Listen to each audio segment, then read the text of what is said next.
Very good morning, students. Today is the final day of our grand revision, and this is day 4. So, what are the topics to be covered? I generally send you the list the previous day itself so that you will have an idea what we are going to do in the class today. And the method we followed for macroeconomics is a set of quiz questions will be given.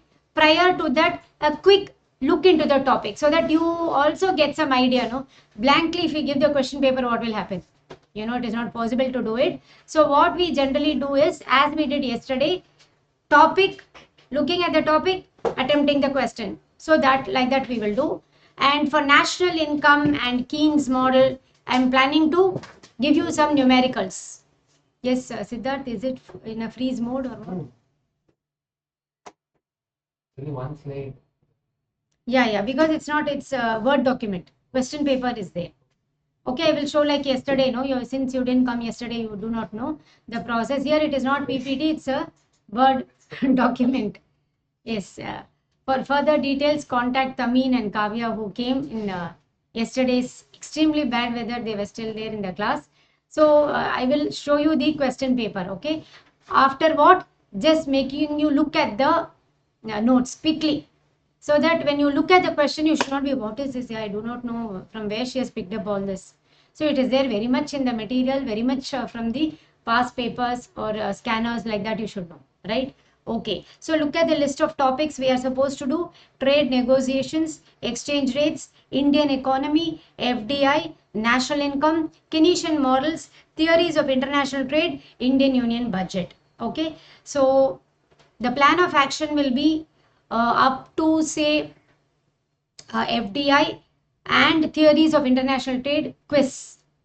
National income and Keynesian models, using the formula, I will be giving you some sums. You try to work it out. Okay.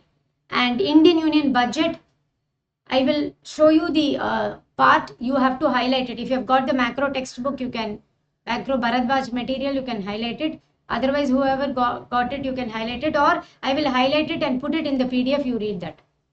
And Keetika had a doubt how to remember Indian economy. I told you that that is really a newspaper only. There is not even like a clue to understand that. But Indian economy MCQs I shared, if you can remember. So read that MCQs with the answer. Okay, so that is how you have to do the preparation. Okay, yes. Now can we start with the trade negotiation? Where is my trade negotiation? Yeah. So I will be showing you this topic. Please listen to that and then attempt the question.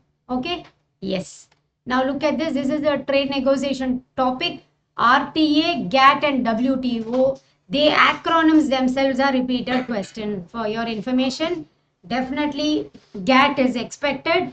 WTO you already know. RTA is what you are learning now, isn't it? So please remember, these three by themselves are very important, and some of the events which they have given are likely to be questioned, like Britain's exit from the EU is one of the important events as far as international trade negotiations are concerned. Like yesterday we saw the historic event year, and I said that historic economic event, if they give, it's only 1930s. You remember that example we did for fiscal policy intervention. Likewise, Britain's exit from US, it's an expected question. In several institutes also I find this question being asked, and fortunately we have in our Bharadwaj material detailed thing. And in this chapter, NAFTA, SAFTA, EFTA, EU, all those expansions, acronyms you must be knowing. Is that clear, my dear students? So regional trade agreements, RTAs, the acronym itself, and the subdivisions of each of this. Now, how is it they're asking is, they give you a statement, and from that you have to find out whether it is unilateral or bilateral, customs union, common market. You have to find out that.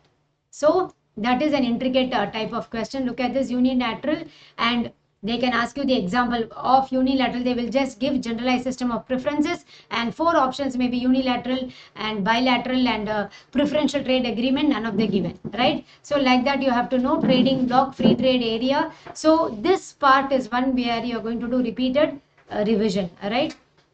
All acronyms from this part is very important.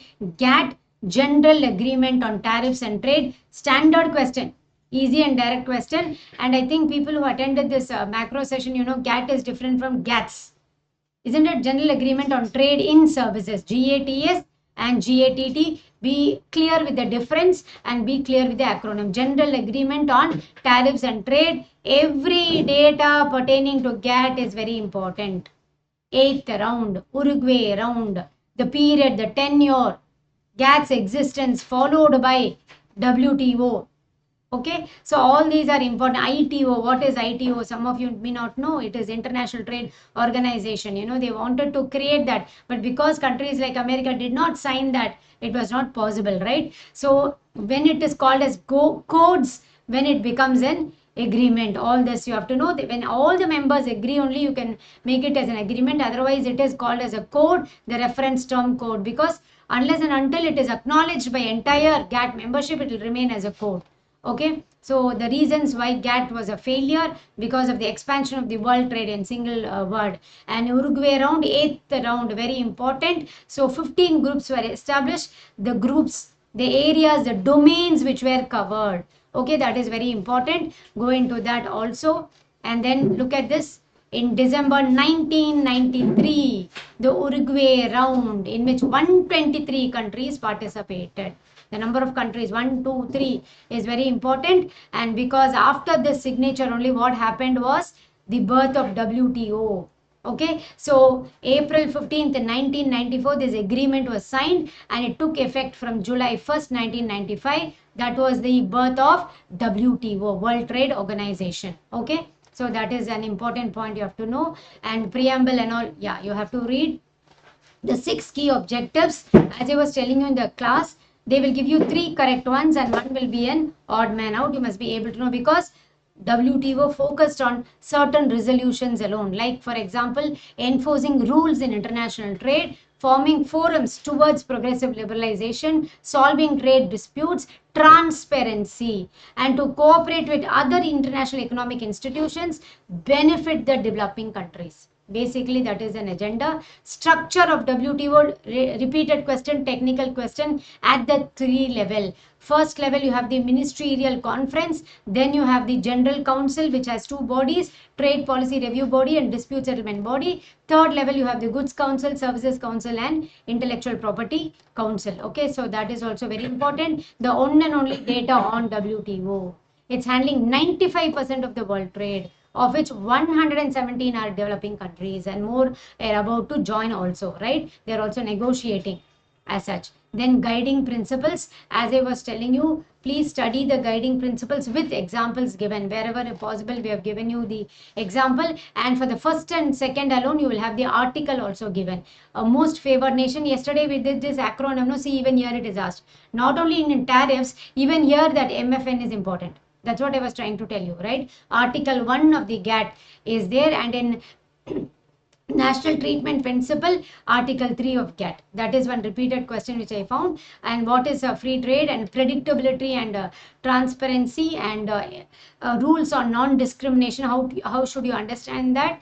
And then you have yes, overview of WTO agreements, and that is a general question. And the 20 agreements.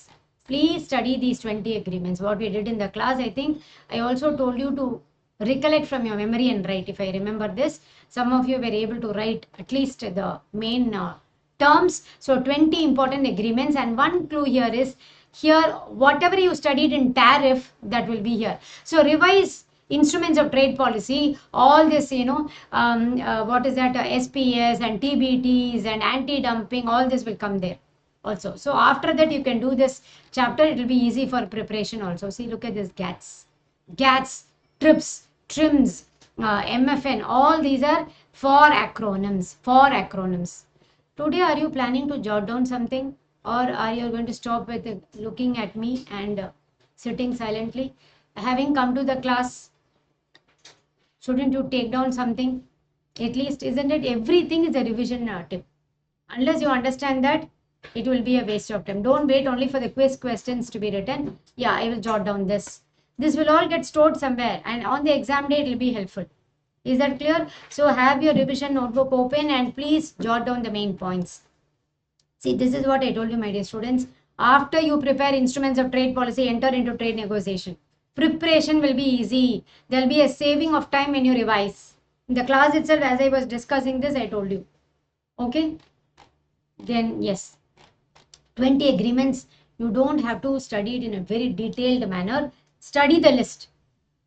Go through once, but don't go in for descriptions. See, all these rules of origin, subsidies, countervailing duties, safeguards, terms already studied under instruments of trade policy. Yesterday also we had a question on that. GATS and GATT. Please remember that very, very clearly. I found it repeatedly asked. Even yesterday also I was finding it that trips, trims, all these kinds of things you understand. And please remember, plurilateral trade agreements. Here what happens is it will be having lot of people involving, generally multilateral, but sometimes when you have people with common interest only, their approval is solicited.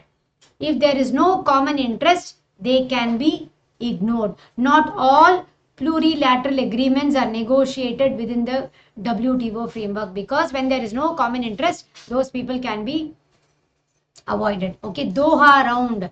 Remember, ninth round, eighth round is Uruguay, ninth round is Doha round. Year is November 2001. Date is very important for Doha round, and number of areas which are which were negotiated. Okay, G20 economies. Yesterday, how many of you remember that in part 1 theory, part 2 practical? Did I tell you that? Musgrave's taxonomy, part 1. In segment B, what did we have? Center-state relationship, isn't it? Article so-and-so, grants in aid, all those that. Likewise, market failure, part A is about theoretical notes on externality. Part B was what were the measures taken to reduce externalities. You remember Pigovian taxes, you did one question, Pigovian subsidies. I told you the name of Professor Pigou will be given because he recommended these as practical measures to control negative externality, to promote positive externality. So likewise, G20 is a practical one. So look at in fact the 20 countries by themselves you should know. That itself is a point to be noted. And what are the pledges taken from 12th ministerial conference was given here. COVID kind of issues and Ukraine problem, war, all this is a reason. And all these points which we discussed, percentages are very important. A note on anti-dumping measures is there. So these points are very important. Okay, 14 points. And number, look at the countries. 20 countries you remember. Now I will take you to which segment. Will ask you the question. We will go to the questions as such.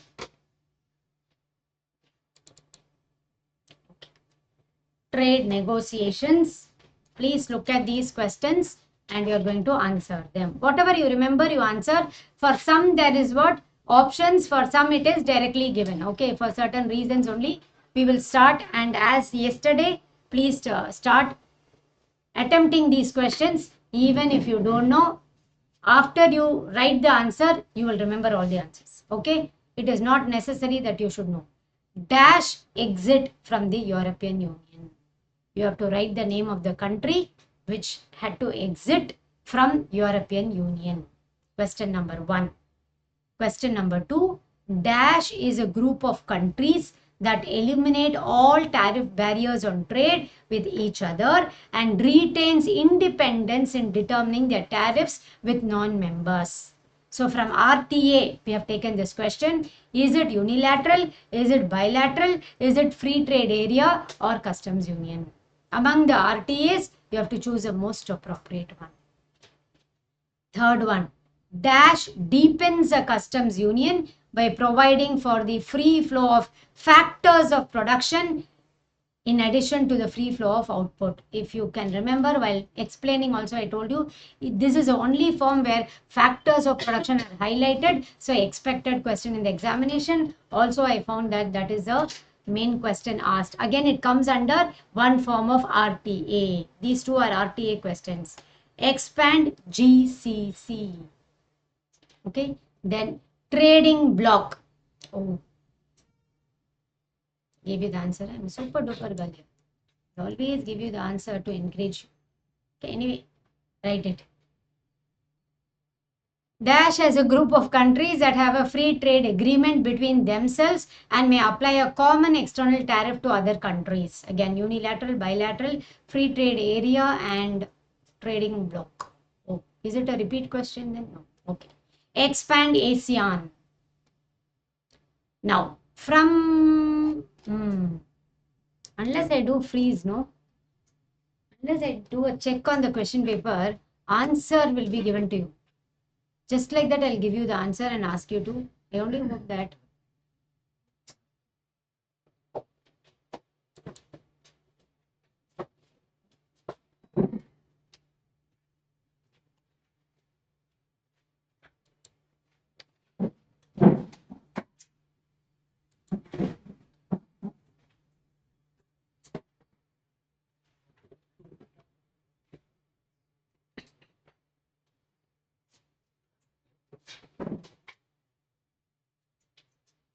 So please reflect on the questions already given and then we will move to the others.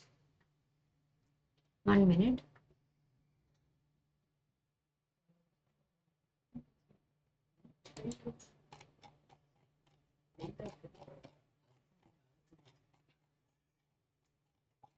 Have you noted the other questions? I will just,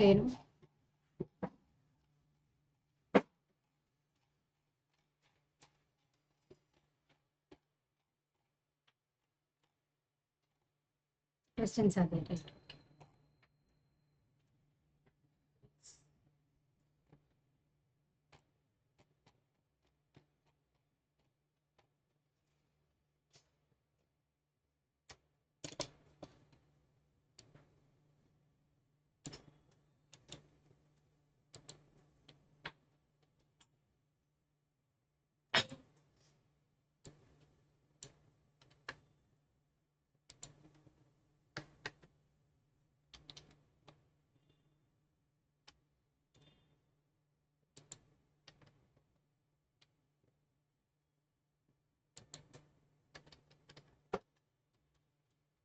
Check expand get. Okay, in numbers also choose. Okay.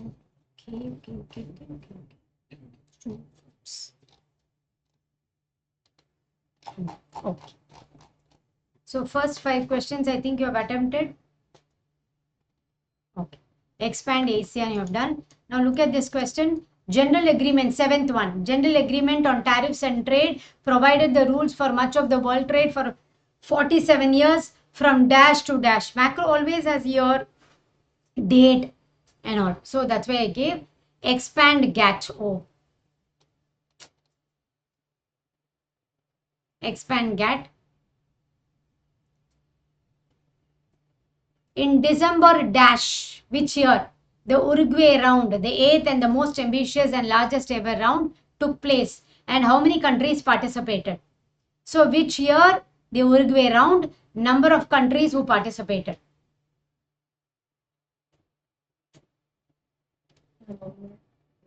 Previous question. Yeah, I will show you the previous question. I am changing this question like this. Okay, you expand this. GATS.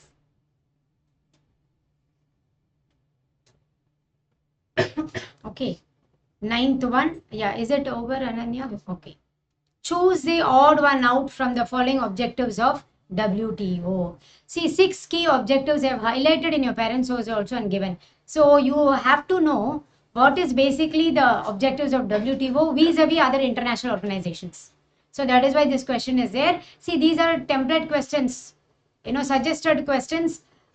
So it is very important to know what type of questions will stem from this. They will ask you acronym from RTAs, Uruguay round date, Doha round date and year, number of countries who signed this. All these are the questions and structure of WTO. From there also we have taken question. WTO's top level decision making body is the dash, which can take decisions on all matters under any of the multilateral trade agreements. Options are General Council, Goods Council, Ministerial Conference, none of the given. Structure of the WTO market is very important. Then next question, WTO accounts for about, I told you, one data from the parent source and also which is available. What percentage of world trade it is handling and the numbers, the number of members. Okay. 13th question is like true or false. Originally formulated as Article 1 of GATT. Remember I told you two things have articles. Article 1 of GATT, treating other people equally. Under the WTO agreements, countries cannot normally discriminate between their trading partners. Is it true or false? That is NTP. What is NTP? National Treatment Principle. Is it NTP or is it MFN? That's where you have the difference. One is Article 1, the other one is Article 3. So what is it? Is it true or false? Here we have given NTP. NTP stands for National Treatment Principle. True or false?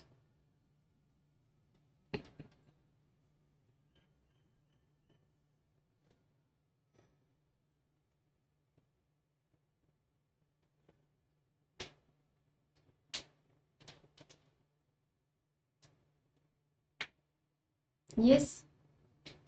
Should I show the next question or still you're reflecting on these?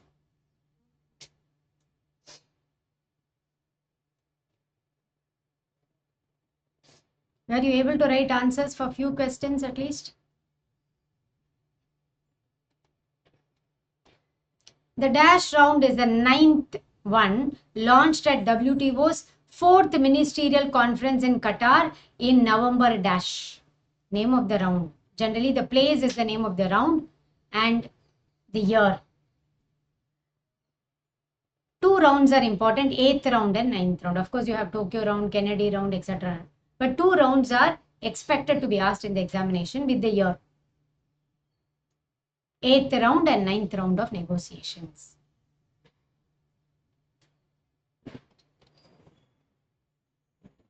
And one out of my over ambition, I thought whether you will be able to write G20 members. At least few, handful.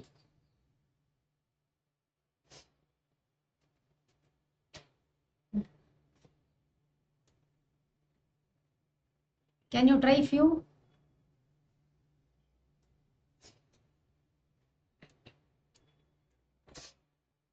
"15 questions. If you want me to show any question in specific, I will show. This is what you have not noted the question or you want to see it again.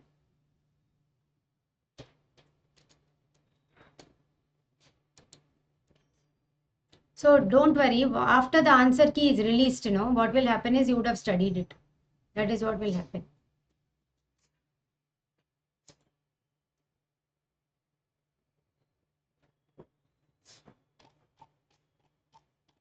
Yes, can I show the answer key? Should I share the answer key with you? Yes, everybody? You want to see the answers? Now, as soon as you see the answers, please check your answers. Write down the correct answer. So all these 15 questions you would have learnt in the class. Is that okay? Where is my answer?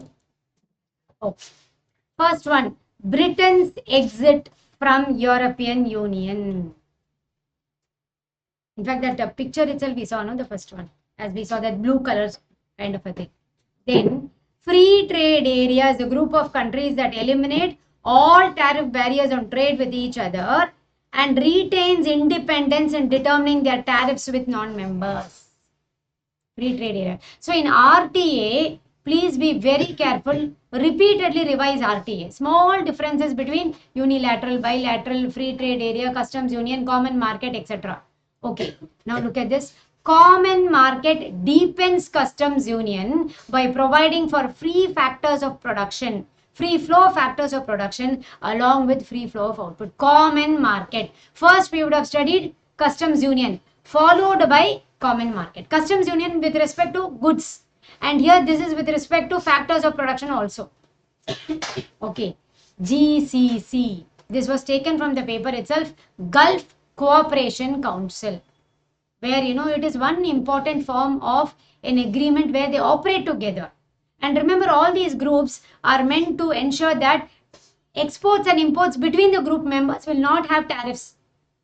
low tariffs or no tariffs. But for outsiders, they will have. Maybe independently they can fix, or as a group they can fix. That depends. Then this is what I told. No? Trading block.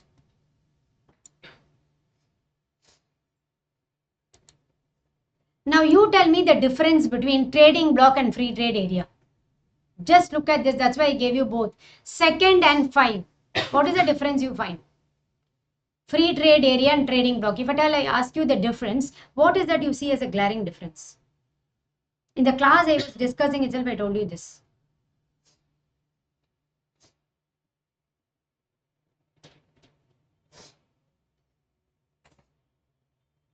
The difference typically is, and this is a repeated question, they'll trap you between these two. Free trade area, in free trade area and in trading block, among the group, no tariff, zero tariff they will do. But externally, when they're going to fix, in case of free trade area, each country, member country in the group has a right to independently fix the tariff for the other country. Whereas in trading block, they have a common external tariff. Independently, I cannot. You see this? That is why they are asking this repeated question. Common external tariff. But look at this. They retain independence in determining the tariff with non-members. Repeated question. Okay. So study like that. Now ASEAN. Were you able to give ASEAN? ASEAN is a very important acronym. Association of Southeast Asian Nations. Right. Now the year. My dear students, please remember the year 1948 to 1994. GATT stay. I think that question also I gave you there. Isn't it? 1947 to 1948 to 1994. Then this is not, I changed the question, that was GATS, General Agreement on Trade in Services. General Agreement, I think I changed to that question.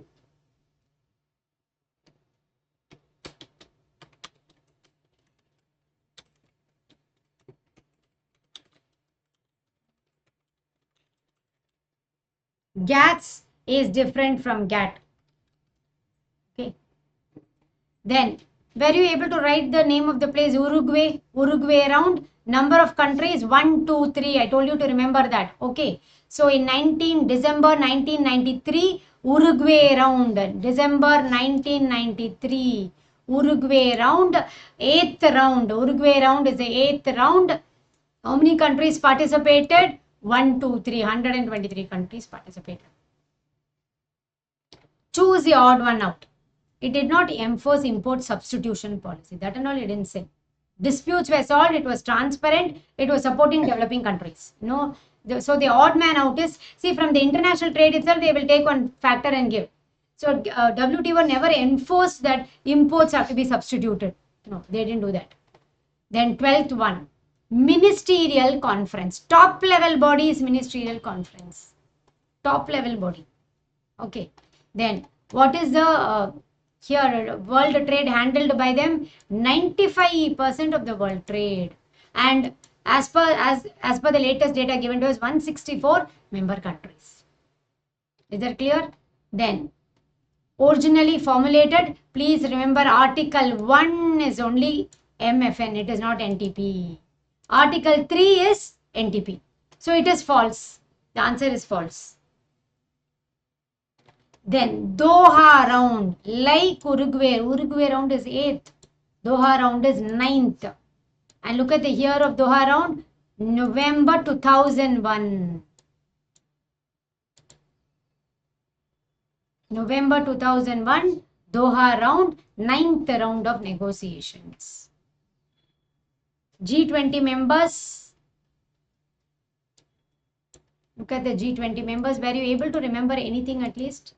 Argentina, Australia, Brazil, Canada, China, EU, France, Germany, India, Indonesia, Italy, Japan, the Republic of Korea, Mexico, Russia, Russian Federation, Saudi Arabia, South Africa, Turkey, UK and US. How many were you able to write among 20? Any 5? 5? Yes. So we have seen the topic 1. Now we have to move on to what?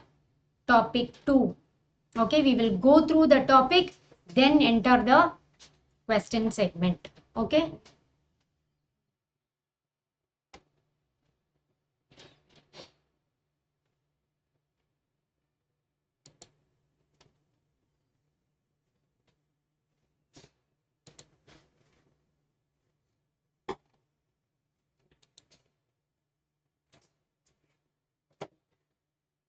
is my 3 topics. Let us first go through your exchange rates.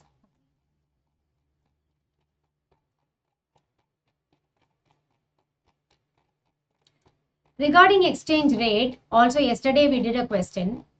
What did I tell you? That will be there repeatedly asked. Remember this, I told you. Is anybody remembers Tamin or Venkat or Archini, Kavya? You remember you was there? You were there that time. One particular question I was telling you, which is there in exchange rate, and yesterday also we had that.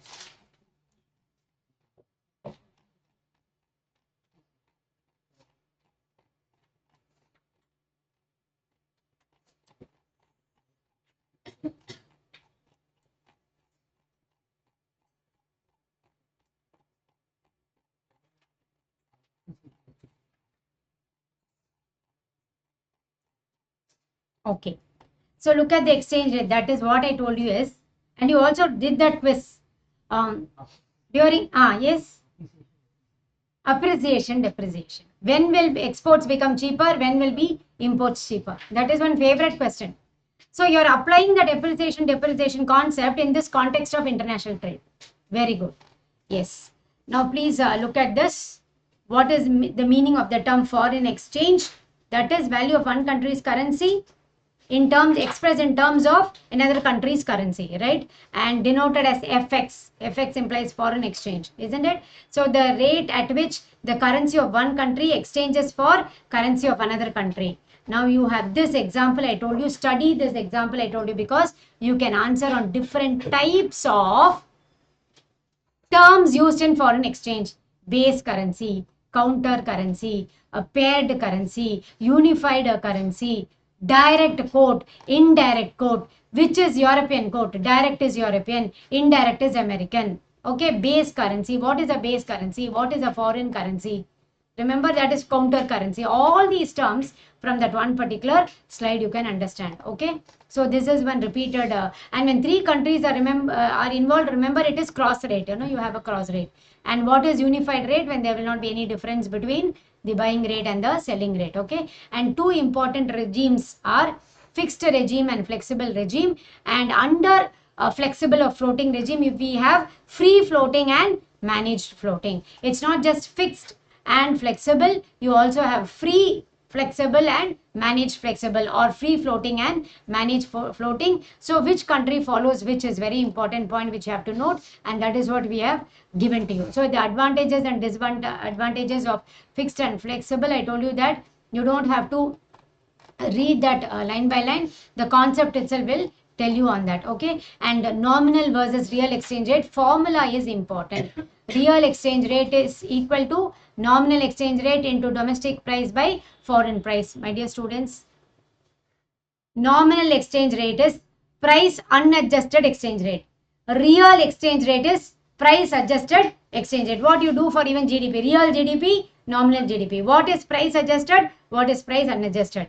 But apart from RER and NER, what I told you is REER and NEER. That is this real effective exchange rate, nominal effective exchange rate, which means here the exchange rate is value of one currency is valued against basket of currencies. It can be 6, it can be 40. That's what international trade theory says. Generally 40 currencies also we have weighed. So where your currency is valued against a basket of currency, if there is the word basket or number of countries put together, weighted average of so many currencies, then you will find one more E added. Real effective exchange rate, nominal. First of all, understand the difference between real and nominal. Then NER, NEER, RER, REER. Am I clear? So what is the purpose of adding that word effective? It is a basket of currencies against whom I am going to value one currency. Is that clear? Yes, that's what has been given, and this is a formula. Real exchange rate is equal to nominal exchange rate into domestic price by foreign price. Are you clear? Yes. And then how does a foreign exchange market operate? Over the counter market, remember that, it doesn't have a fixed location or fixed working hours. Who are the participants? Everybody can participate. We have listed out the participants for you clearly. So again, they can ask you the odd man out: central bank, commercial banks, governments, foreign exchange dealers, MNCs, non-banking financial institutions. But what did we study here? The purpose of each one of them is different. Central bank is not involved here as doing business to maintain economic stability. But commercial bank, for them it is a business. For foreign exchange dealer, it is a profit making venture. We studied no speculators, arbitrageurs, know all these people. Okay, different goals of the participants. That's why clearly I put the title. You should know these participants are there, but not all of them are there to make profit. Do you understand that? So that kind of preparation, and therefore we have given what each one intends. Then spot transaction, forward transaction. Again, in market structure, same thing we have said. No, spot market and forward market. You have this. And then what is a vehicle currency? Repeated question. They'll give you dollar, pound, euro, and yen. Please remember euro and all. Yes, it's a dollar is a vehicle currency as far as international trade is concerned. Don't be confused. And there also. The expert says that people take euro because it's invented, latest one. It is dollar always. Okay, and how is the exchange rate determined? As we have this our own like demand and our own supply. Okay, and yesterday you remember a graph based question: individual speculative demand for money, aggregate speculative demand for money. Like that, here they are giving you a diagram to say whether this is depreciation or appreciation. So here home currency is depreciation. So where do you find a shift in the demand for dollars from D to D1? Because home currency's value is depreciated. So increase in the demand for dollars. Shift. Yesterday also you remember that term, shift in the aggregate demand curve. I think that the question last we did in money demand or what. People who were there know that. So here look at this. This is an example of what? Home currency is depreciation. Because you are not going to be asked to draw the graph. This is a graph based question. Okay, so for appreciation, look at this. For appreciation, supply is coming or going up? Supply is increasing or coming down? Supply of dollars. In this case, demand remaining constant. This is a case of appreciation. When you shift, see, it's same like your microeconomics demand. No, supply is shifting to the right, which means what? Increase, isn't it? It's not decrease, it's increase. So when you find a rightwards shift, an increase in the supply of dollars, we understand its home currency is appreciation. So remember depreciation and appreciation. From the graph, you have to locate it. And the standard, for both the chapters, I think I gave you the same slide so that you will remember. Yesterday again we saw this, if you can remember. Okay, what is normally how it is? 1 US dollar, 100 units of yen. So what is appreciation? When 1 US dollar is now able to buy more than 100, anything more than 100. And what is depreciation? When 1 US dollar will not be able to buy 100, something less than that, 90. This same slide I've given in another chapter also, you study that so that it will get registered. Are you clear?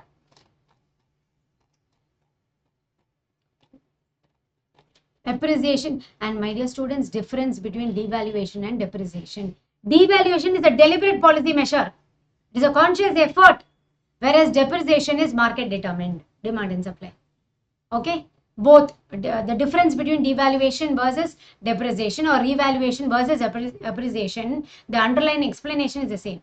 It is a deliberate policy decision. This is market determined, automatic adjustment mechanism.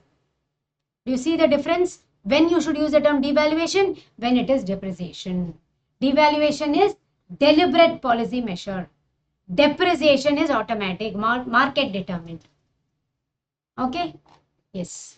And impact, as I was telling you in the class, we explained, we saw the examples, but once you study that, you will be able to understand and do it. Give a quick reading by appreciation impacts, depreciation impacts. But one fundamental is what we saw. When will be exports cheaper? When will be imports cheaper? That is a fundamental. Even as we were discussing this, we said This premise only will be the logic for other points also.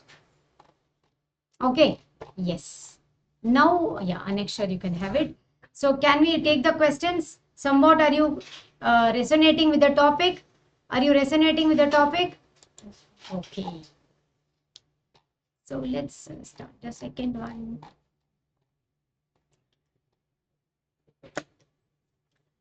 Now, as you do the exercise, certain things mark it as a revision tip for the topic.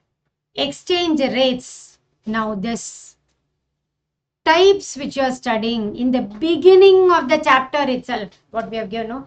That black slide you would have given. From there itself, you study what is a base currency, counter currency, and paired currency, unified rate, okay, cross rate, direct quote, indirect quote, everything. The direct form of quotation is also called as dash currency quotation, whereas indirect form is known as dash currency quotation. You have to choose which is American method, which is European method. The second one is dash quote is a number of units of a foreign currency exchangeable for 1 unit of local currency. Which is direct, which is it indirect or it is indirect? Number of units of a foreign currency exchangeable for 1 unit of local currency.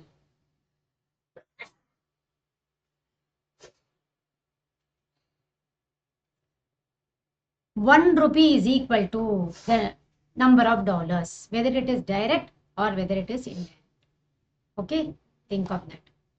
Now, in direct quotation, the foreign currency is a dash currency and the domestic currency is a dash currency, which is base, which is counter currency. Where I should use the term base, where, so this is the revision tip. This types, unless you study, you can't write, isn't it? And as we were discussing this chapter itself, I was telling the first part itself will have questions. Direct quote, indirect quote, whether it is American, European, paired currencies, cross rate, unified rate. Okay, direct quote, indirect quote. Oh, when did you come? I didn't see you at all. Like a cat, he has come in here. Suddenly I see you. Okay. So, yes, please continue. Okay. When there is no difference between the buying and the selling rate, the rate is said to be dash or dash. It doesn't require options, so I didn't give. Its answer is there in the question itself, I can say. In dash exchange rate system, governments and central banks do not participate in the market for foreign exchange. Governments and central banks do not participate in the market for foreign exchange. Is it free floating or managed floating? Give the formula for RER. Please expand RER and give the formula.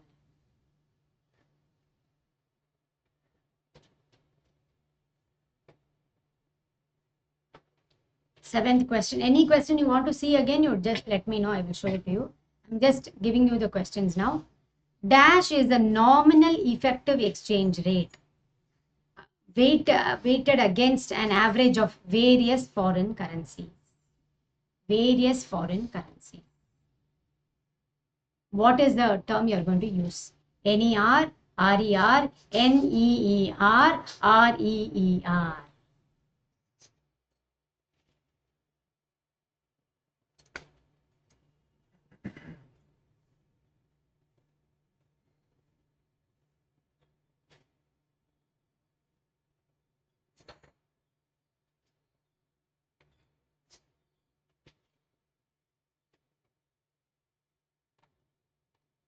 Dash refers to the practice of making riskless profits by intelligently exploiting price differences of an asset at different dealing locations. Now, speculation and arbitrage, repeated question. To know the difference between the two. What is arbitraging? What is speculating? When you are buying at a place where it is cheaply available because it's in abundance, and giving it to the place where there's scarcity so that you can command a high price. Is that a speculation or is that arbitraging? Standard question in exchange rate.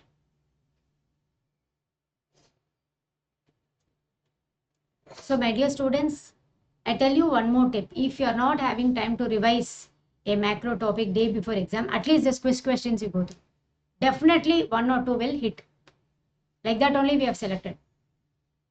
Main thing, I should know in this chapter is what is given here for you. I should know. Do you see that? You will see main things are given. Dash contracts to buy or sell currencies for future delivery which are carried out in futures market. Spot and forward. Standard question. Let it be in business economics or here. They are asking this. Dash is called as a vehicle currency. Vehicle currency is a standard question. From the following graph, identify whether it is home currency appreciation or home currency depreciation.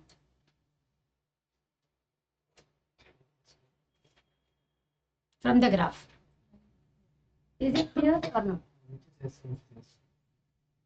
I didn't get you. Tell me. Which is See, first one, see the dollars is given like this, and here S dash this. Okay.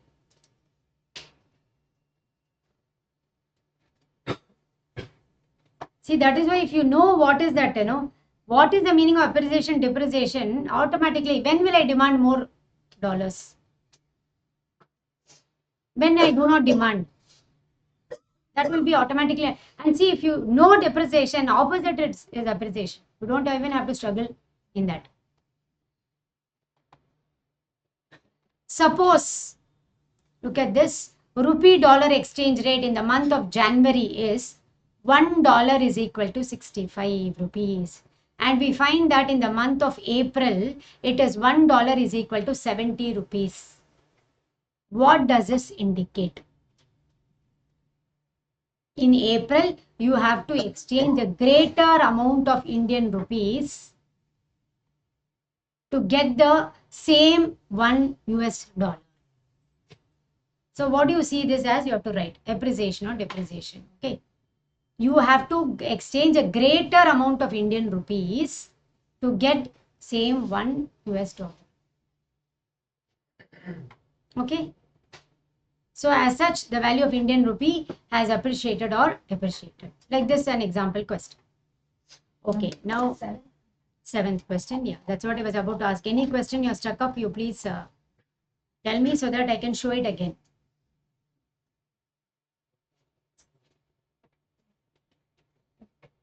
Ninth. Okay.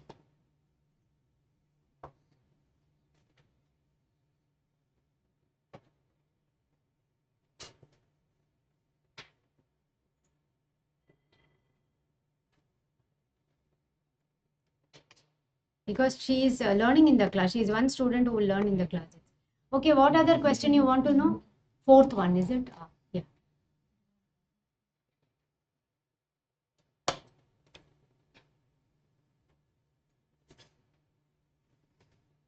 Yes. Any other questions? So should I share the answer key now? Yes.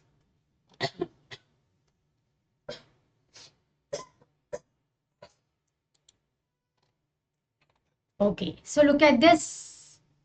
Direct form of quotation is known as what? European. Indirect is American. Direct is European. Indirect is American. Remember, expected question. Now, 1 unit of local currency, number of units of foreign currency is an indirect quote.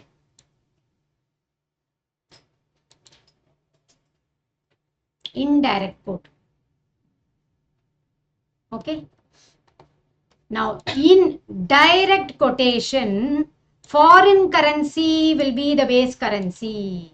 Foreign currency will be the base currency. Reverse is for indirect quotation. For a direct quotation, I'm saying foreign currency is a base currency. Domestic currency is a counter currency. See, that is why in the class we did with several currencies example, if you see that.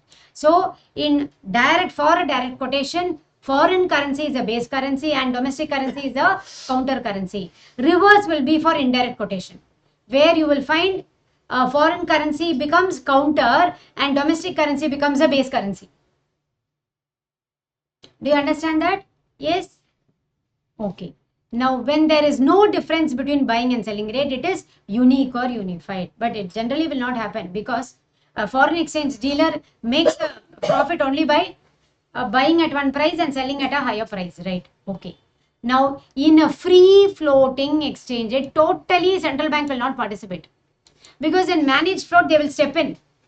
In free floating, they will not even, they do not participate. That is the point here. Free floating versus. So, what I want you all to learn here is not just fixed versus floating. That is a normal. That's what when we did the class I told you. It's not just fixed versus floating. It is managed floating versus free floating. A small difference. Okay. RER. What is the formula you gave? Into domestic price by foreign price. Okay. Yes. Then, what was the answer? RER. Okay.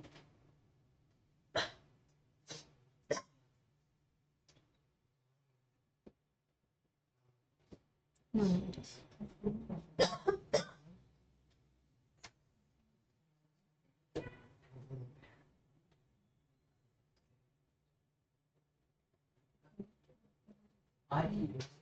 Ma'am, for 7, any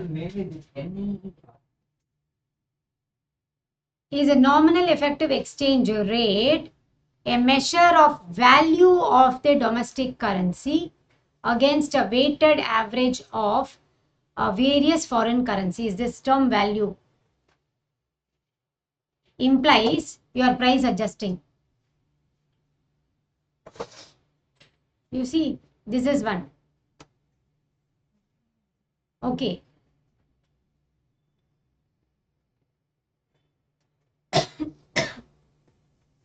This one they have given. Value means adjusted.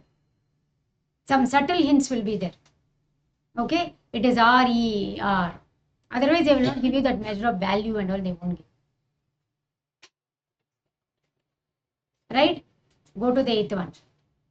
How many of you were able to write this as arbitrage? Arbitrage. My dear students, speculation is just a game of finding out whether there is scope for profits, enormous profits or lucrative profits. But arbitrage is a process, it's a standard business. Where what do? You buy from the area which is cheap because it's in abundance and supply it to the area where it's scarce, where the price will be high. So arbitraging and speculating market very important because terms you have to play yours in the international market. You have to know it. And was your answer forward? Forward context, I'm sure, because the term future is there. We all know that, right? Dollar is a vehicle currency. Were you able to write that correctly? Yes. What was the answer here? Appreciation. Home currency appreciation. Okay. 12th one. What was the answer here? appreciation. Appreciation. Correct. Yes. Are you clear now? Yes. Topic 2. Shall I go to topic 3? Break. See? Yes. I would give the break. It's almost 1 hour and you need some break. Yeah. You would be given the break. It is 7:36, no? So when are you expected to be back? Yes. 7:50. You have college today, Kavya? Maya. You have.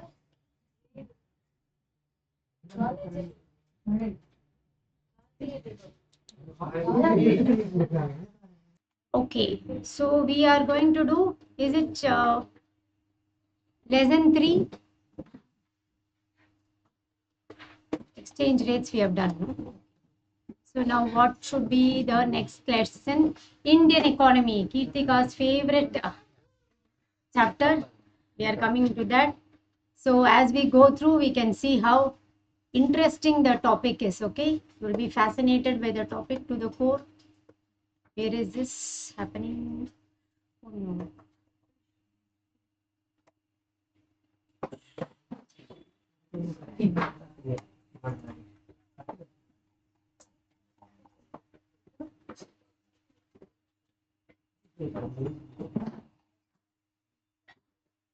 Okay, please look at it. Indian economy highlighted portions It is like reading a newspaper. I'm sure all of you are interested in, doing some goat grazing of the newspaper, at least no highlights, main thing, or your interesting segment like that. Like that, you have to do daily, you have to study macro for 20 minutes. To take one pledge today, you can even make like this. Towards the end of the session, we all can take a pledge that 20 minutes we will be devoting to macro daily. That's the way you can do it. Now, please look at this very quickly. Pre-independence period 1850 to 1947. For your information, this itself is one repeated question. The pre-independence kind of a thing, no? They are asking that. So look at this: the largest economy, prosperous and self-reliant it was, and having a control over 1/3 and 1/4 of the world's wealth. See, cities presented more opportunities. See, the purpose of highlighting and giving you something is, this is what you have to mainly look at.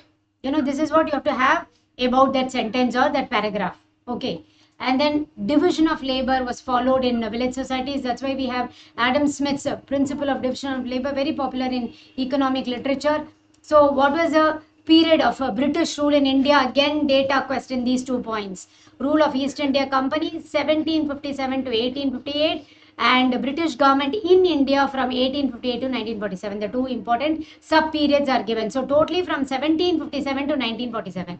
That's how it is, and divided into 2 sub periods. Okay. So they may ask you second, or they may ask you first. Rule of East India Company, British government itself in India. Okay. Then of course colonialism, because India became a colony of Britain, right? And of course there was industrial revolution which was happening in the later part of the 18th century. They can ask you, when did industrial revolution happen? Later part of the 18th century or first part of the 18th century, 19th century, they'll give you like that.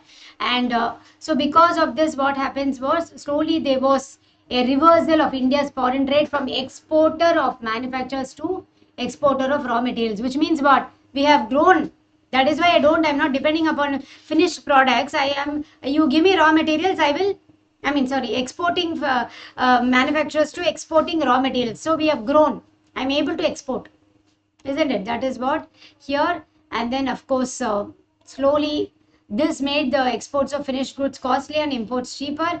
And some of the damages or consequences which happened, something about zamindari system, it's very important. Factory based production in India did not exist before 1850. It was not there at all.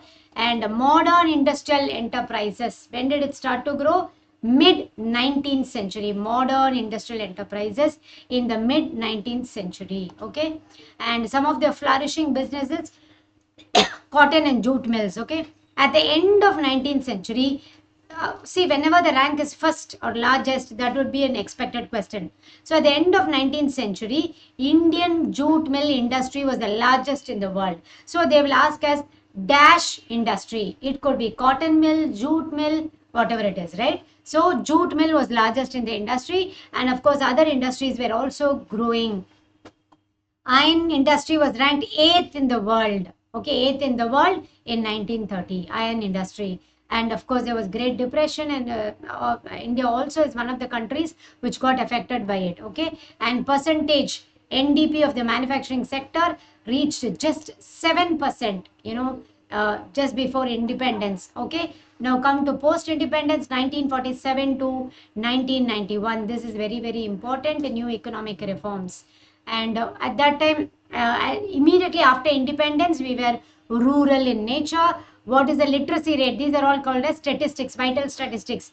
Literacy rate 18%, life expectancy 32 years, and now it is even 1 or 2 years. No, everybody, every home there is 1 or 2 years or 120 years people staying. The advancement in medical sciences, probably we can say it is a contribution, rich contribution of medical sciences. Okay, and India's poverty, not only quantitatively but also qualitatively. And Nehruvian model, Nehruvian model is modernization, fast, going fast, and mechanization, all those things. Okay, Planning Commission of India, that was the time it was established in 1951. First Industrial Policy Resolution, IPR, 1948, and it was there where we were democrating, isn't it? Public sector will play a main role in some of the vital sectors. Okay, this is a repeated question. What are the 2 economic philosophies? India was guided by 1950s, Nehru's model and Gandhian model, both. Nehru's model for heavy industries, Gandhian model for small scale industries. Oh, yes. So two philosophies, Nehruvian model for heavy industrialization, Gandhian model for Khadi and village industries. We all know that, isn't it? And then Industrial Policy Resolution 1956. Please go into that. And then balance of payment crisis in 1958. When we started this open foreign investment policy, balance of payment crisis in 1958. Import controls were maintained till 1966. One other favorite question is, please look at this, India's average growth rate, often it is referred to as Hindu growth rate, and it was at 3.5%. Okay, so after independence, that is 50 to 80, India's average rate of growth of GDP referred to as Hindu growth rate. And what is the percentage? 3.5. Very modest, isn't it? So then please look at it. Agriculture was not neglected, but however, by second plan itself, we started heavy industrialization. Those who have done 5-year plans, you will know. Professor Mahalanobis, he suggested heavy industrialization strategy. Have you heard of it? That is why in your options they will give also Nehru, Gandhi, A and B, Professor Mahalanobis. We have to tick mark Nehruvian and Gandhian. For us, Nehruvian heavy industrialization, but worldwide, if you know Professor Mahalanobis as an economist, he suggested heavy industrialization. And even in India, he gave that suggestion and we followed. But our answer will be Nehruvian model. Okay, I thought some of you would ask, is it not professor? Because we say Mahalanobis heavy industrialization model. Have you studied that? No? Then this one, PL 480 agreement. Import of food from India. India faced food problem, food grains from United States. PL 480 agreement. Then go to Green Revolution. How many of you know about Green Revolution? 1960s. Isn't it? It is called as New Agriculture Strategy, right?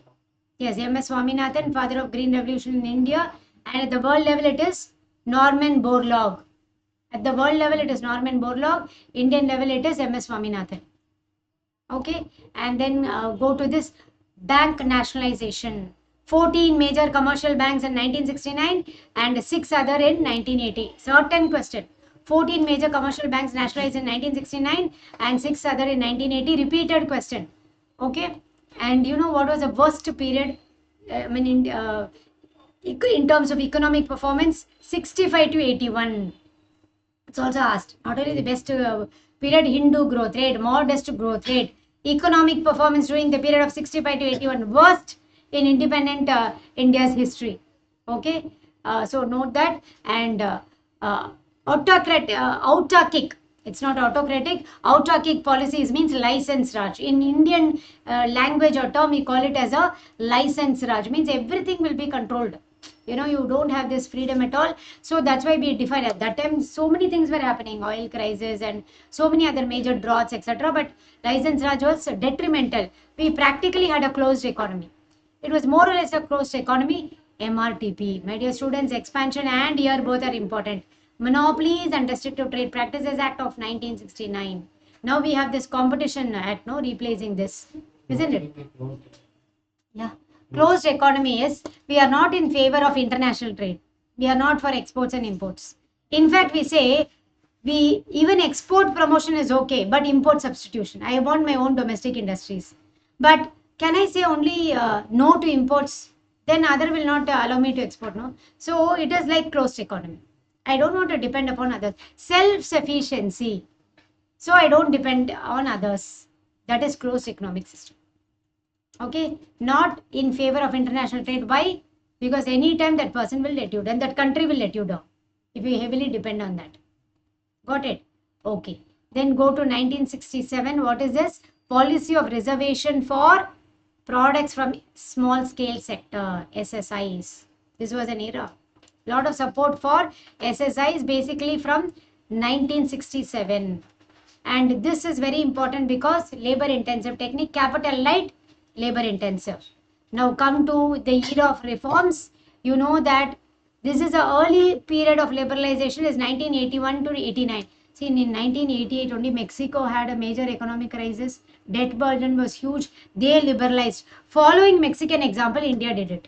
So, this period of 1981 to 89, looking across countries which went in for liberalization to save from debt crisis, India also followed. So, the early liberalization period is 1981 to 89.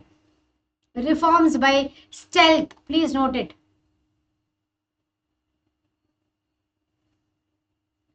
Ad hoc means temporary. So we need some problem, we need some solution to address this financial crisis, debt crisis. Reforms by stealth. Liberalization is often referred to as reforms by stealth. Note it. Okay. Means what here? You see other countries doing it and you have to follow it. Temporary measure. I want to save myself. Ad hoc. It was not that apparent to everybody. Today everybody is in reforms logic only, isn't it? Then the annual growth rate of GDP during 6th, 7th period. If they give you something specifically, it means they will ask you. Don't say, ma'am, they're asking about 7th plan and all. Yeah, it's there. It's an important data. So 7th and 8th plan, what is the data? 5.7 and 5.8 respectively. If you slowly read this chapter, no, it's not at all difficult. It is only interesting to know. And in 1980s, 3 areas covered. Expected one. Industry, trade, taxation, all of the above. That's what they are giving. That's what I saw in the scanners also. Industry, trade, taxation, early reforms. Or instead they are giving during the period of reforms by stealth. Or early liberalization, early reforms, 1980 reforms, 1981 to 89. The 3 areas covered are industry, trade, taxation. Remember that, okay? And slowly exchange rate management and all came into existence. Now look at this. In 1985, delicensing of 25 broad categories of industries. 1985, delicensing, because that's an important point. India suffered from license raj. India suffered.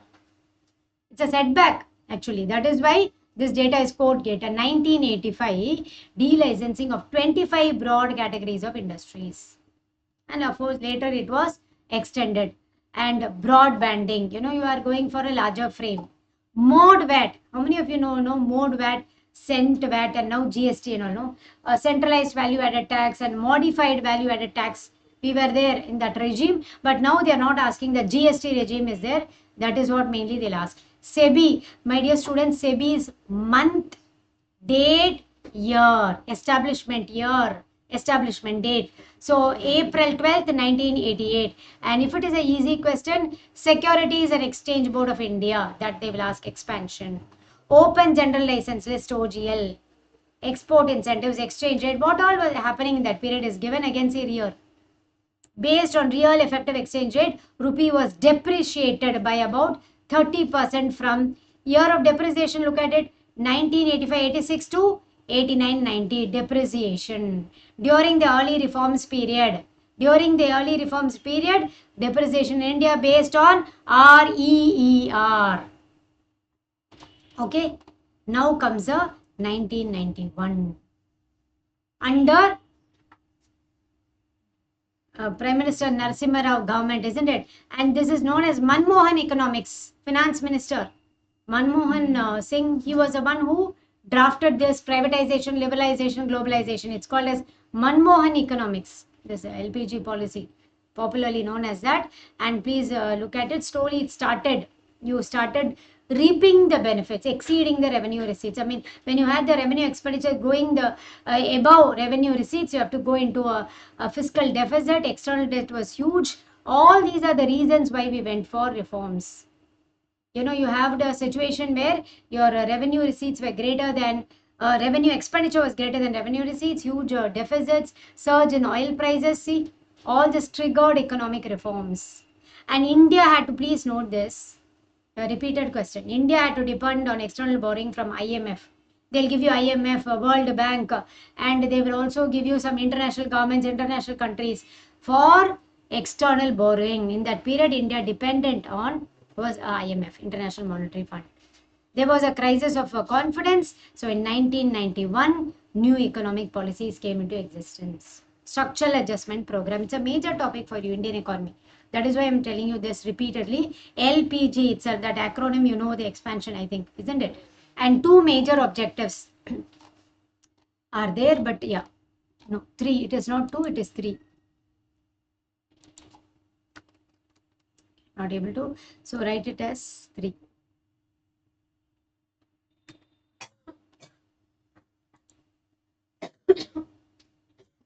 So remember it is 3, okay? So reorientation of the economy from centrally directed and highly controlled one to market friendly. Okay, you want to make it market. What happened?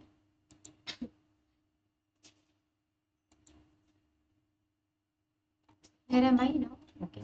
No. So it is from the centrally directed, and together you can have this point to market. Centrally directed, it was to market friendly and macroeconomic stabilization by reduction of fiscal deficit. So that was the main target throughout all the 5-year plans. Fiscal deficit was the main thing. So you can have it as 2 objectives. From centrally directed to centrally directed means what? Under the control of the government. Centralized planning authority always implies control by the government. You wanted market friendly means private sector. Okay, and macroeconomic stabilization was a target by reducing fiscal deficit. Okay, so you have stabilization measures, structural reform measures. Stabilization measures to address inflation and BOP, structural measures to bring about productivity and competitiveness. So look at the list of fiscal measures. All these will be in terms of the policy instruments we saw yesterday. Changes in the policy instruments, fiscal policy instruments. And then monetary and financial sector reforms. We have 5 important reforms. That's where we saw even Narasimhan committee, isn't it, report. So financial sector, fiscal sector reforms, monetary and financial sector reforms, reforms in the capital markets. You have to study sector wise reforms, fiscal sector reforms, monetary and financial reforms, reforms in the capital market. That's where you have a SEBI getting established and playing a lead role. New industrial policy, 24th July 1991. Please note, new industrial policy, 24th July 1991. So end of license Raj. This is very important. My dear students, this particular point, new economic policy put an end to the license Raj by removing licensing restrictions for all industry except for 18. Except for 18. Okay. So this then got reduced to 5. And look at the 5 mentioned industries. Okay, so nearly 80% was taken out of the licensing framework, and this is subsequently reduced to 5. For all industries except 18, it was removed, and later on you find that it was reduced to just 5 industries and 5 main where you require, to be controlled, where it has an implication for health, safety, and environment. And 5 industries also, remember: arms and ammunitions, atomic energy, narcotic drugs and hazardous chemicals, and you have this distillation and brewing of alcoholic drinks, and cigarettes and cigars, damaging ones, right? And public sector was limited to 8, and subsequently 2 items only remained: Indian Railways and atomic energy. Initially it was 8, that further got reduced to 2, and that was real railway transport and atomic energy. Okay, and MRTP, you have small scale industries, public sector monopoly, and slowly it was getting reduced and come to FDI. FDI is now prohibited only in 4 sectors: retail trade, atomic energy, lottery business, betting, and gambling. We know these are all very harmful, isn't it? And we had this open general license list which came into existence, highest tariff rate in 1991. Okay, yes.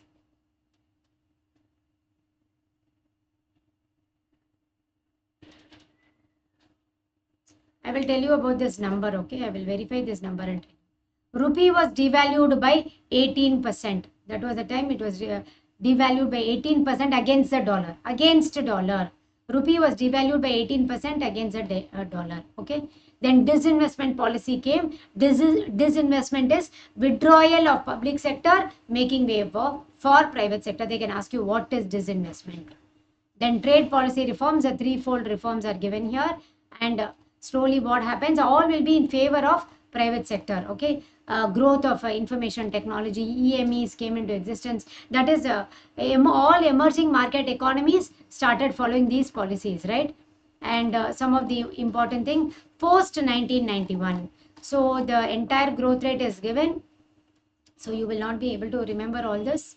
Yes, what I can say. Any negative rate, you just go through that and it's up to you. NITI.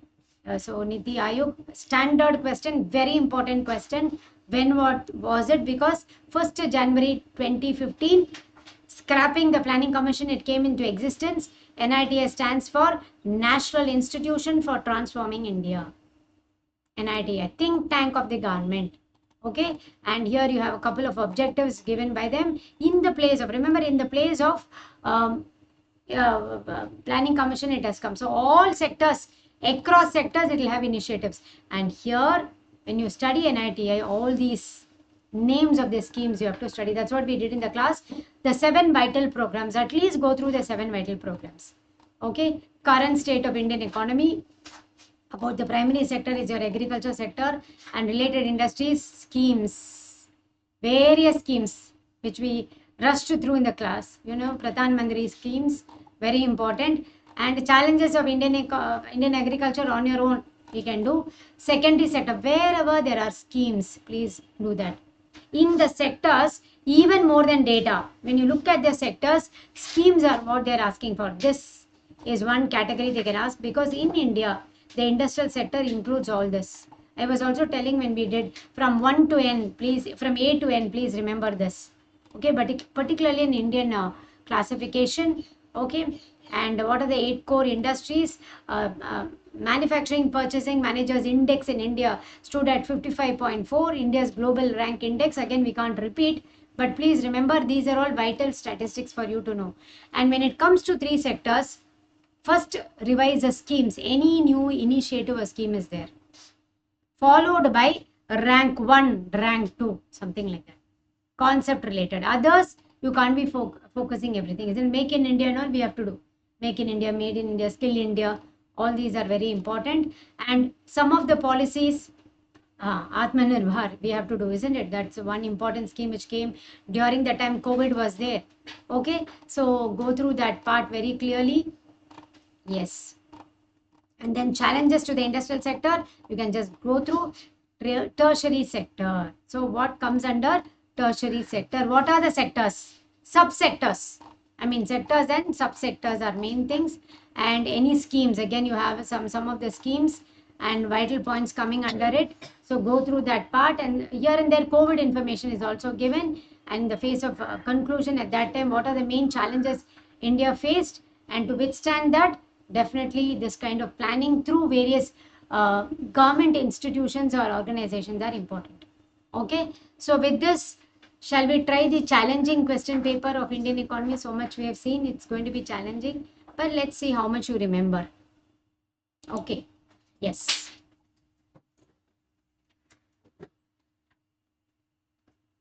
Just see at least whether you are able to do some of this.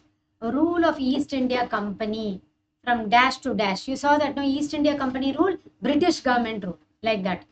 So like that you have to prepare. They are asking this one repeated question only.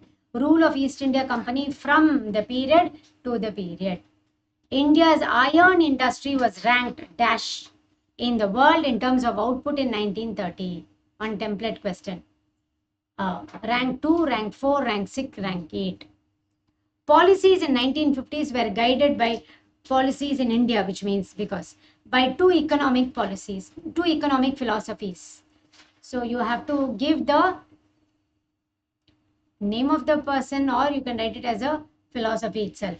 2 philosophies pertaining to India in the period 1950. 2 philosophies. India's average growth rate, often referred to as dash growth rate. At the figure, at the percentage, even you can even add the percentage or just write what was it quoted during that period. The economic performance, when was it worst? And you want to say worst in independent India's history, what is that year? Expand MRTP. Which year was SEBI established? Month and date I have given for your easy reference. Month and date I have given, year you have to tell. India embarked on economic reforms when? Which year? India to depend on external borrowing from which one of the following?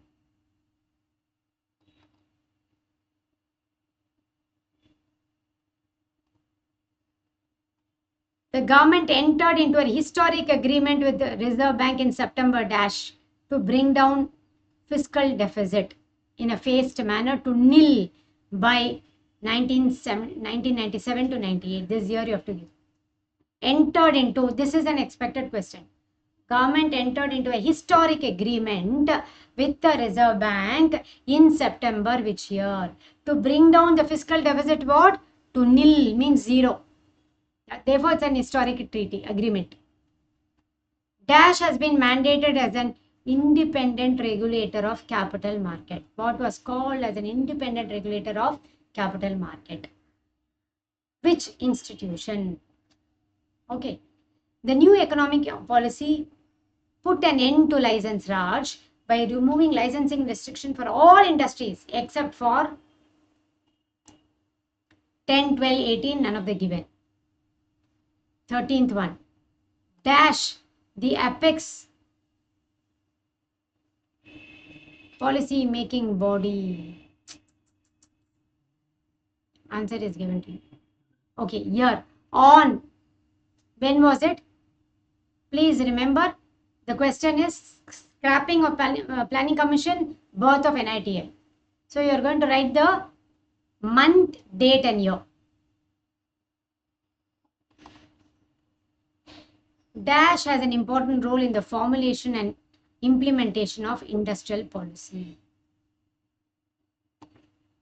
When was GST introduced? Year, month and date.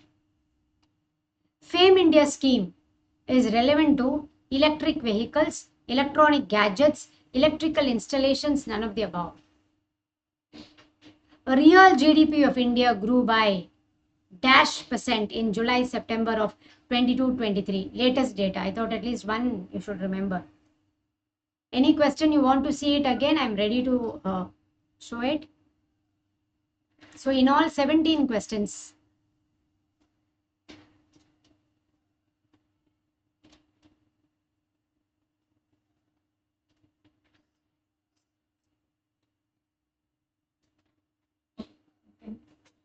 Which one? 10th one. 10th one is a very important question.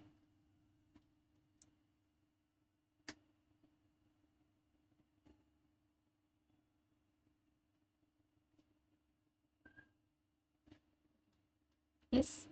Anybody else want to see any other question? Refer so that it will be helpful to you.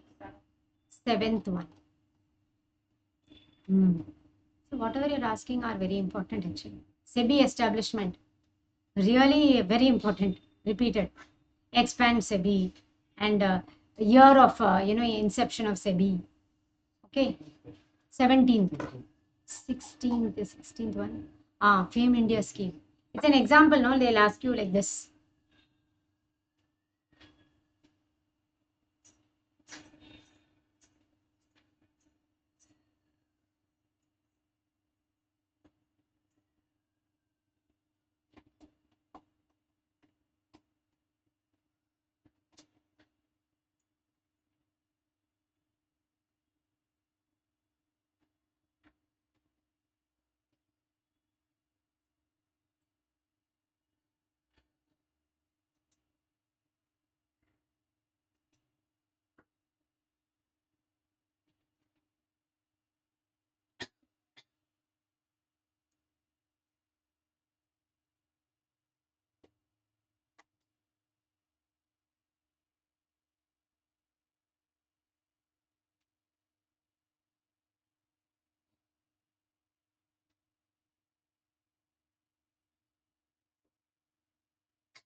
How many of you revised yesterday evening the second set of topics? As soon as the slide came, okay, 7 topics are there. Did you all try to revise? Some topics you revised? Yes, all of you touched 1 or 2 topics. You want to look at the questions or should I show the answers? Are you still trying? Anybody is trying or you want to see the answers? Yes? Okay, we'll go for the answers.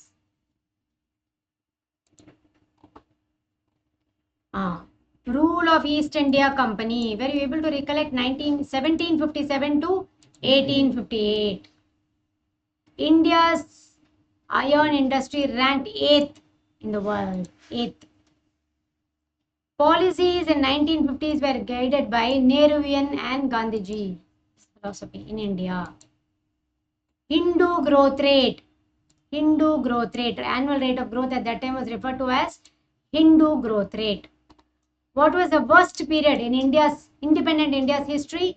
1965 to 81. Okay. MRTP, were you able to expand? In many papers they have asked. Monopolies and Restrictive Trade Practices Act. You remember the year? 1969. Okay, remember that. So SEBI was established in the year 1988, April 12th. Remember that. Okay. If they ask economic reforms year, it is 1991 because in most books they'll say early 90s, mid 90s, but typically it is 1991.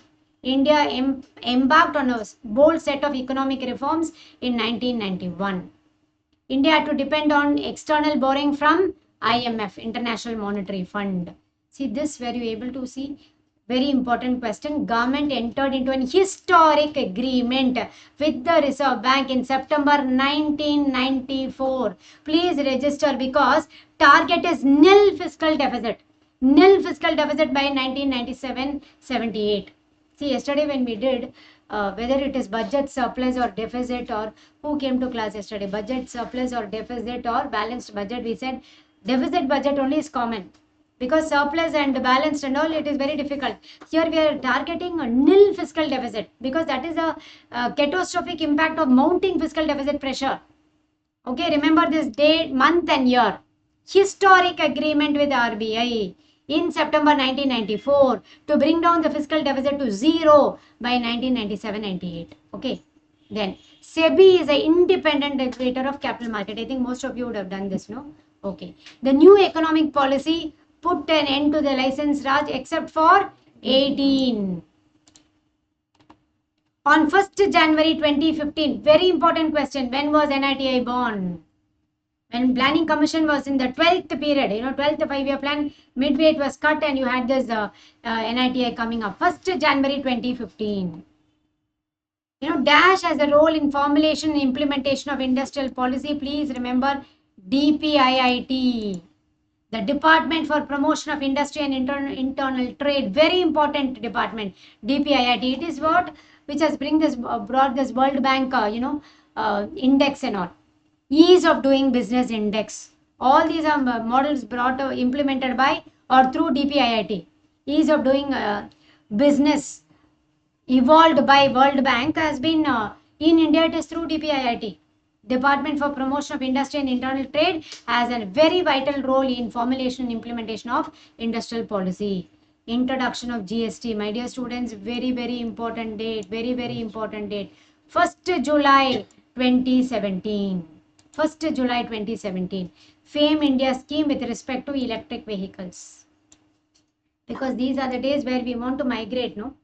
To this, because of this pollution and other things. Real GDP of India grew by 6.3%. I don't think even by fluke you would have got it right. 6.3% in July, September of 22-23. Some latest data, therefore I want you all to remember, if by chance they give you this question, you are lucky enough, real GDP grew by 6.3%. Are you clear? Yes? Have you noted down the answer? Any answer you want to say it again? Because at least these questions will be the 11th one, yeah. SEBI.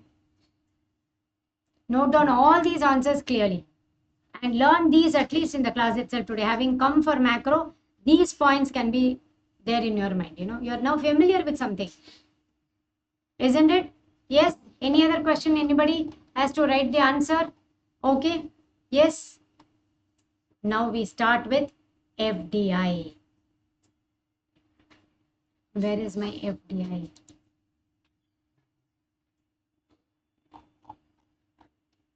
One minute.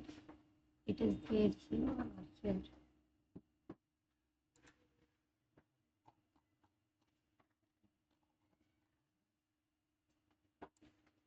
Now regarding FDI also, I would like you to have a look into the highlighted ones. Okay, highlighted ones, and then try the question. Okay. Foreign direct investment. My dear students, please understand the term foreign capital and FDI are not equal. FDI is one form of foreign capital. Please remember that point very well. The term foreign capital is more comprehensive. Means what? Movement of capital from one country to another. Foreign capital. I'm getting this. And there are different ways. Okay. And foreign direct investment is happening in through these ways. FDI.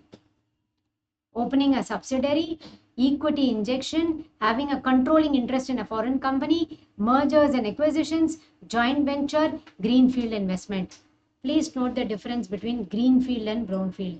Greenfield is a new project, fresh project, which is being started by a parent company, an establishment of a new overseas affiliate for a freshly starting production by a parent company. If it is already an extension of an existing business, though it is an FDI undertaking, it comes under brownfield investment. Brownfield is already existing, where you don't have to create infrastructure for that new project venture. Greenfield is fresh. Okay, remember. So FDI is one form of foreign capital. What are the other forms then? Foreign aid. It can be bilateral or multilateral. Foreign, what to say, grants. Here are those. Okay. Foreign aid. Okay. Yes, tied aid, untied aid, etc. Grants you have there, and then you have borrowings. Yeah. So second one, first one is, please note it, foreign aid or assistance. Under that, bilateral, multilateral, tied aid, untied aid, foreign grants, etc. Second one is borrowings. It can be direct loans from the intergovernment loans, loans from international institutions. It can be soft loans. It can be external commercial borrowings. We saw India borrows from IMF and all. So this is one form, external commercial borrowing. And you have this definition there. And then trade credit facilities, where you are buying globally on credit. Okay. And the third one is deposits from NRI. Fourth one is FPI and FDI. So you have this only. So there are different forms of foreign capital. We have only added what are those forms. So it can be foreign aid or assistance. Point 1. Borrowings from foreign countries or institutions. Type 2. Okay. Third one is deposits from NRI. Fourth one is FDI and FPI. That too, there's a difference. FPI is you are investing in stocks, shares and securities. You are not asking a managerial control. In the class when we were doing, I was telling you, remember? Here we are not asking about any participating stake. What is FPI? Where a country is finding a boom situation, I go and invest in the shares and stocks of the company. It's a financial capital investment. But FDI is what? I'm investing a company seeking a managerial control. I want to control its managing and ownership. I want to have a ownership stake. That is FDI. It is more permanent than, reliable than FPI. FPI, when it is recession, they will withdraw and go away. They are not committed to that. Whereas it is not so in FDI. Ups or downs, they will be there. Okay, that is why it is about 10% acquisition for FDI, below 10% for FPI. And FPI is financial capital, FDI is real capital, investment in companies, assets. Okay, that's what we have said. What are the various form? Ownership, control and management. IMF's definition very important, as we were discussing. I told you, IMF manual on BOP tells how long lasting it is.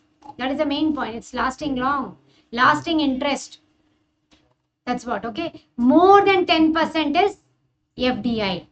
Please remember, less is what is that? FII. Sorry, FPI. Okay. Components of FDI: equity capital, reinvested earnings, other direct capital forms like intercompany loans between parent company and affiliate companies. Who can do FDI? The list, remember: individuals, incorporated and unincorporated private or public enterprises, associated group of individuals, governments or government agencies, estates, trusts or other organization, any combination of this.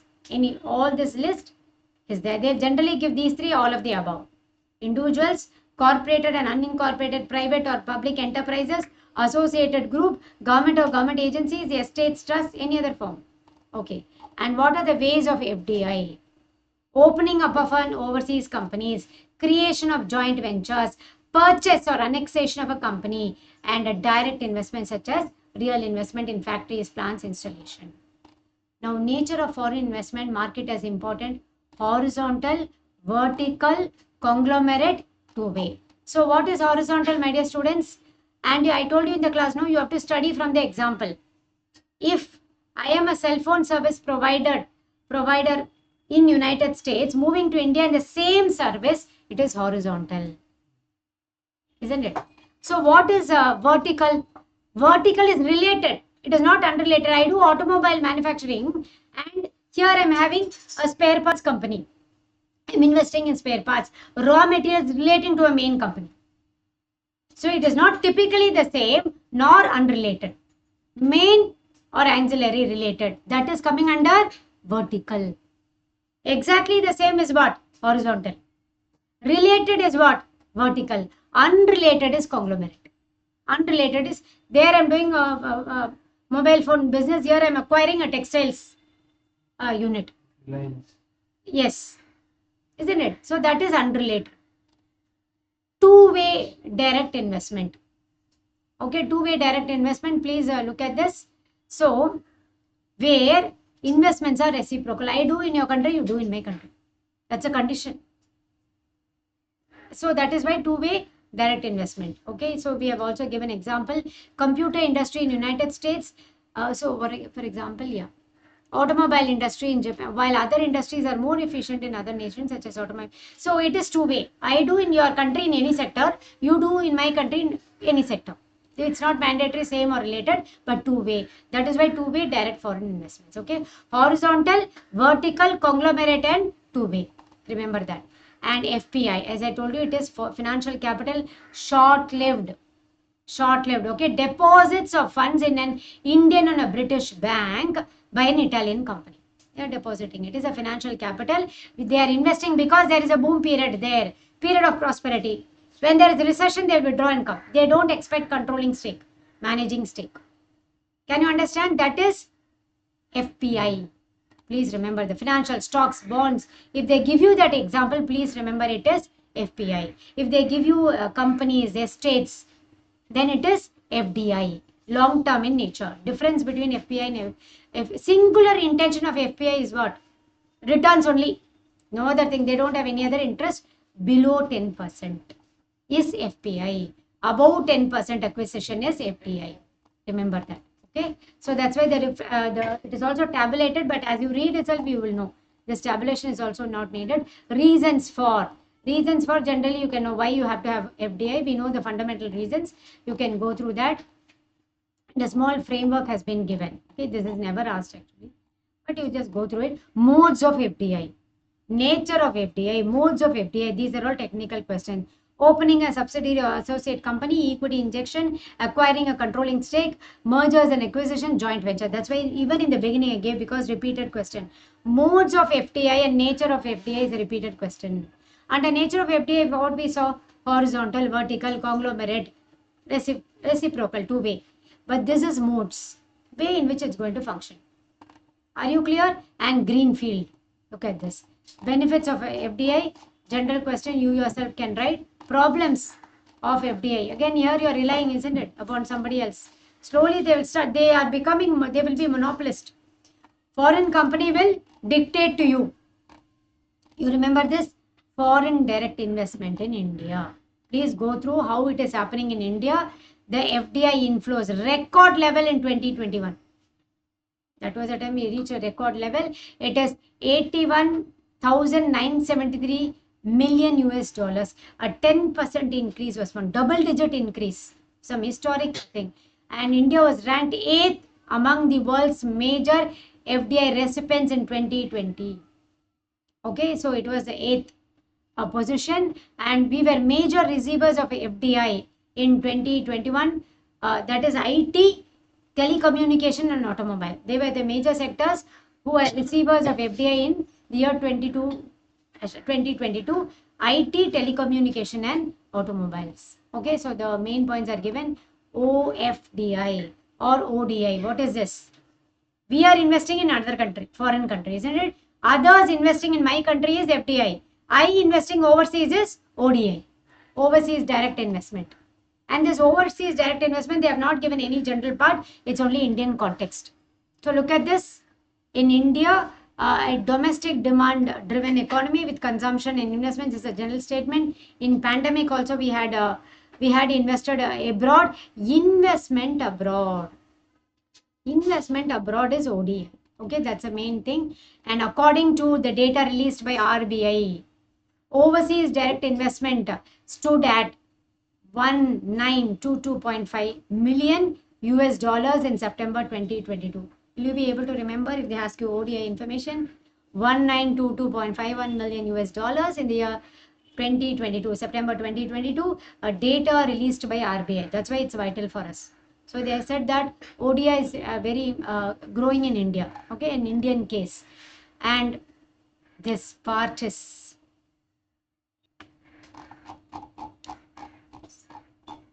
each of you is going to read one company, and then only you can take up the questions.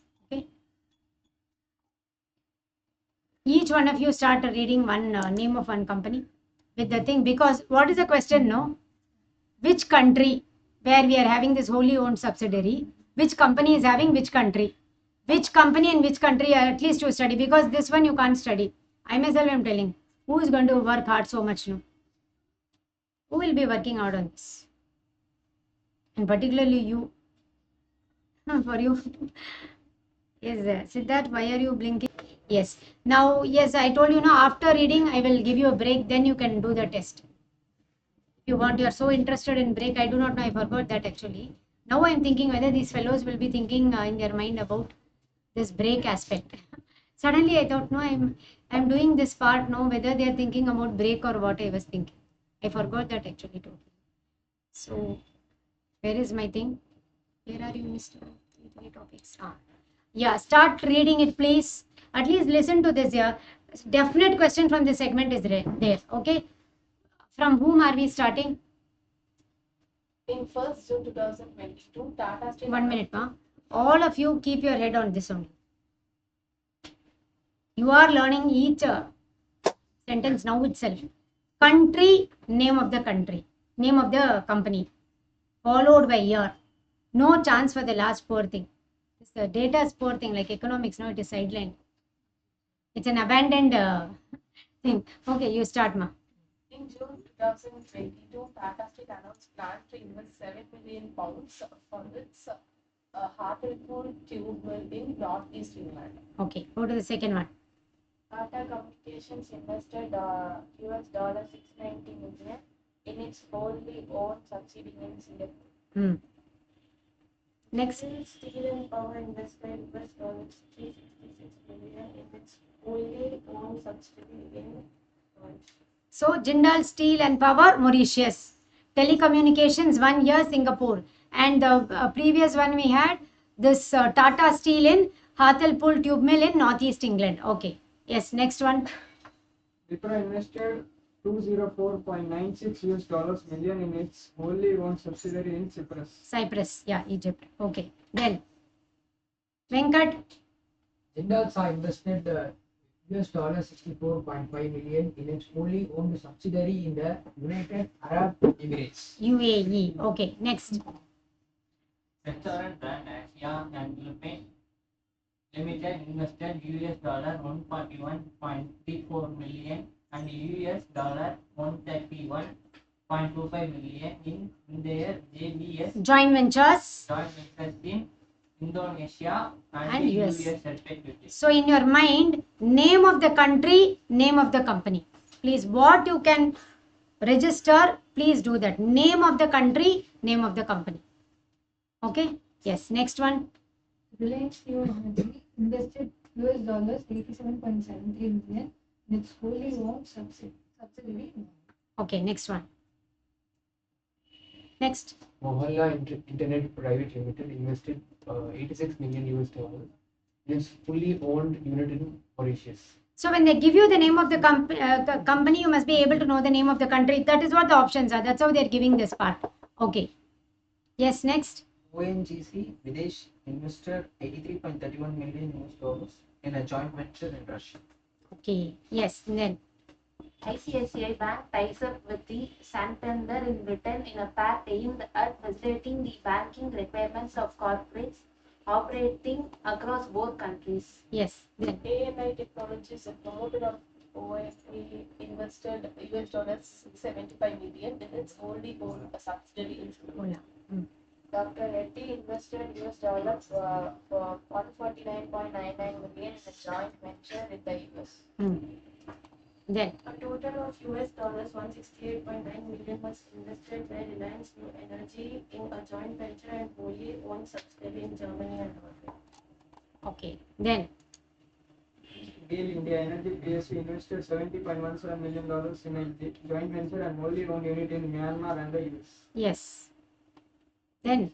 ONGC invested 74.15 million US dollars during the month in various countries in 5 different ventures. Okay. Then.